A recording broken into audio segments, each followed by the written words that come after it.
Over wait ಆಗ್ತಾ ಇದ್ದಾರೆ.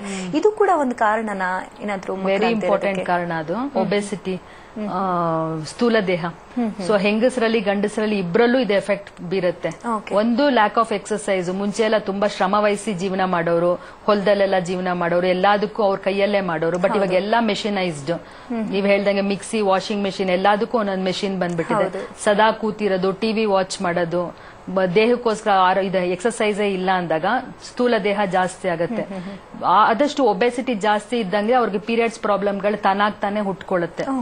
ಆಮೇಲೆ ಮೇಲ್ಸ್ ಅಲ್ಲೂ ಅಷ್ಟೇ, ತುಂಬಾ ಒಬೆಸಿಟಿ ಜಾಸ್ತಿ ಆಗ್ತಿದ್ದಂಗೆ ಅವ್ರಿಗೆ ಸ್ಖಲನ ಶಕ್ತಿ ಕಮ್ಮಿ ಆಗುತ್ತೆ, ಉದ್ರೇಕತನ ಕಮ್ಮಿ ಆಗುತ್ತೆ, ಸೆಕ್ಷುವಲ್ ಡ್ರೈವ್ ಕಮ್ಮಿ ಆಗುತ್ತೆ, ಮೊಟಿಲಿಟಿ ಮತ್ತೆ ಕೌಂಟ್, ಸೆಮೆನ್ ಪ್ಯಾರಾಮೀಟರ್ಸ್ ಎಲ್ಲ ಎಫೆಕ್ಟ್ ಆಗುತ್ತೆ. ಸೊ ಆದಷ್ಟು ಯಾರು ತುಂಬಾ ಜಾಸ್ತಿ ವೆಯ್ಟ್ ಇದಾರೋ ಅವ್ರು ಫಸ್ಟ್ ಅವ್ರ ವೆಯ್ಟ್ ಲಾಸ್ ಮಾಡ್ಕೊಂಡ್ರೆ ಅವ್ರದ್ದು ಸುಮಾರು ಪ್ರಾಬ್ಲಮ್ ಅದಾಗದೇ ಸಾಲ್ವ್ ಆಗ್ಬಿಡುತ್ತೆ.